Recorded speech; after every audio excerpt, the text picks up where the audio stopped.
There's a man in Wales who is technically worth over $800 million. He can't buy a house, can't buy a car, can't access a single penny, but according to the blockchain, he's one of the 200 richest Bitcoin holders on Earth. His fortune is 20 minutes from his house. He knows exactly where it is, down to a 50-meter radius. The government knows he owns it. The courts confirmed it. Everyone agrees the money is legally his. But he can't touch it. And here's the part that'll blow your mind. This didn't happen because of a hack, not a scam, not a theft. It happened because of a lemonade. Let me explain how a spilled drink created one of the most insane financial disasters in human history. 2009. The world is in financial collapse. Lehman Brothers just died. Banks are failing everywhere. A 23-year-old IT guy in Newport, Wales named James Howells, is done with the traditional financial system. He reads about something new. Bitcoin, created by someone called Satoshi Nakamoto. At this point, Bitcoin is worth nothing. There are no exchanges. You can't buy it. You can only mine it. And almost nobody is mining. James decides to try. January 2009, he starts running mining software on his Dell laptop. He's not one of hundreds of miners, not one of thousands. He's one of 5 people on planet Earth mining Bitcoin at that moment. 5. For context, today there are over 1 million Bitcoin miners. James was there at the absolute beginning. His laptop runs 24/7 for weeks. It's loud. It's hot. The electricity bill is insane. His girlfriend, Hafina, is not happy. But James keeps going. Over several months in 2009, he mines 8,000 Bitcoins. At the time, completely worthless. Maybe worth $20 total. Summer 2010. James is at his desk. He's drinking lemonade. Cheap store-brand lemonade. He knocks over the glass. It spills directly onto his laptop keyboard. The laptop is dead, completely fried. But James is smart. He's an IT engineer. He takes out the hard drive immediately. The drive is fine. All his data is safe, including a file called wallet.dat that contains the private keys to 8,000 Bitcoins. He puts the drive in a drawer and buys a new laptop. Life moves on. James gets a serious job. Systems engineer for emergency response networks in Wales. Important work, good pay. He has 3 kids with Hafina. They're building a life together. The hard drive sits in the drawer. 2011 passes. 2012 passes. Bitcoin is growing, but it's still basically unknown. 1 Bitcoin is worth maybe $10. Summer 2013. James is doing a massive office cleanup. He's got 2 hard drives in his desk, both identical. Same Dell model, same size, same color. One has his old files, including the Bitcoin wallet. The other is a blank replacement drive he bought after the Lemonade incident. He needs to throw one away. Here's what James didn't know. He had actually taken the wallet file off the original drive months earlier. He'd moved it to a USB stick as a backup. The original hard drive? Empty now. But James forgot he'd done this. So he's looking at 2 drives thinking one is empty and one has his Bitcoins. He picks the wrong one. He puts it in a black trash bag with other junk from his office cleanup. August 2013, he asks Hafina to take the trash to the dump. She takes it to Docksway Landfill in Newport. November 2013. James is watching the news. Bitcoin just hit $1,000. He thinks, wait, what about those old Bitcoins I mined? He goes to his drawer, opens it. There's 1 hard drive sitting there. He plugs it in. Empty. His stomach drops. He checks his USB backup. The one he thought had the wallet file. Corrupted. The file is gone. The only copy of his Bitcoin wallet is on the drive he threw away. James does the math in his head. 8,000 Bitcoins times $1,000. $8 million in a landfill. He's not panicking yet. The bag went out just a few months ago. It can't be that deep. He drives to Docksway Landfill immediately. I threw something away by mistake. I need to search for it. The landfill manager looks at him. Mate, we process 50 tons of rubbish per day. Your bag went out months ago. It's buried under thousands of tons now. James goes straight to Newport City Council. I'll fund everything. I just need permission to dig. The council says no.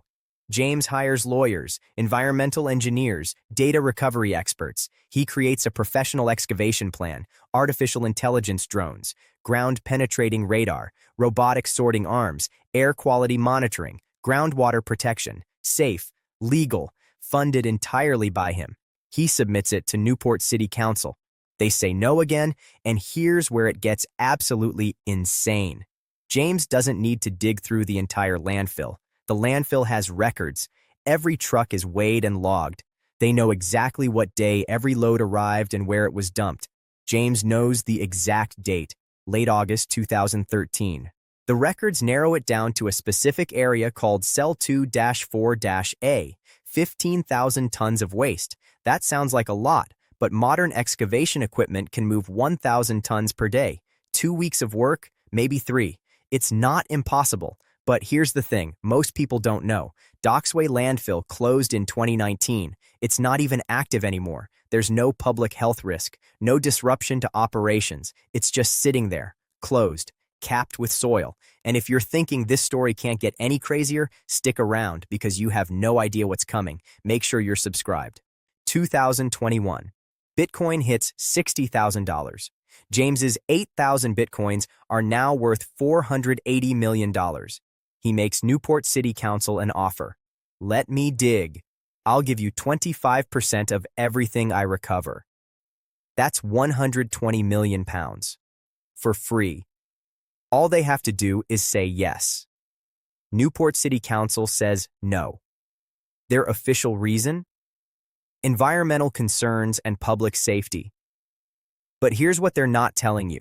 A former council member leaked internal emails in 2023. The real reason they won't let James dig? Precedent.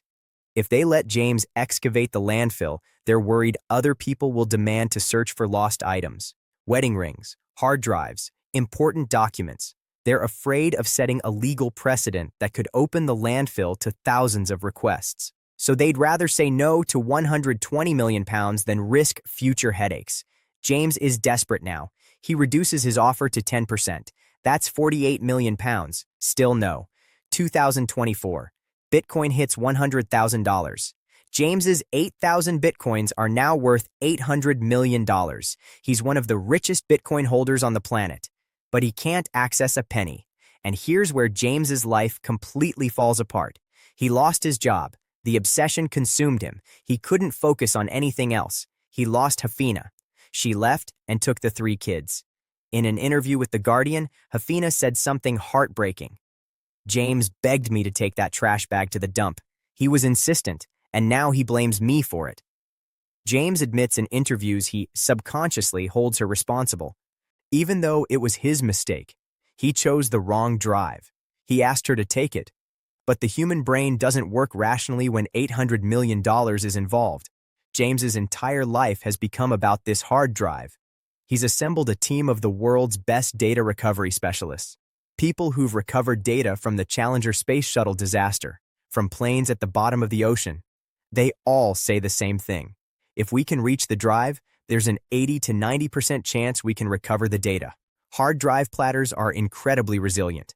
The metal might be corroded, but the magnetic data can survive decades underground. It's not hopeless, but Newport won't budge. December 2024. James files a lawsuit against Newport City Council for £495 million. He's not suing because he wants money from them. He's suing to force them to let him dig. His legal argument is brilliant. Under UK law, when you throw something in a landfill, it becomes the property of the local authority. Section 14 of the Control of Pollution Act, 1974.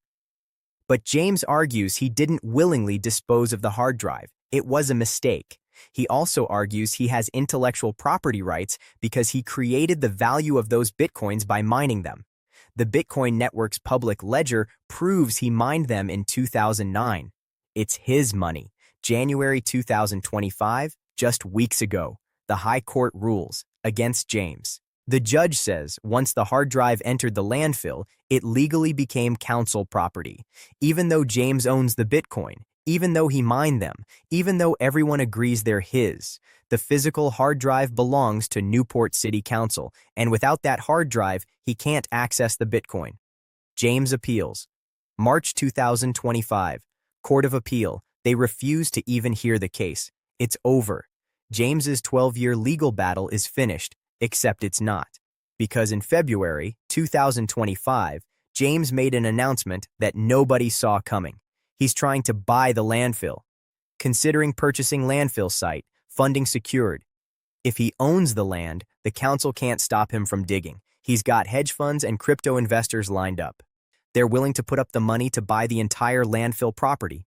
And there's a documentary coming. Buried, the legend of Bitcoin's lost billions is being produced right now. Cameras have been following James for years. The film will show everything: the obsession, the legal battles, the destroyed relationships, the fortune that's just out of reach.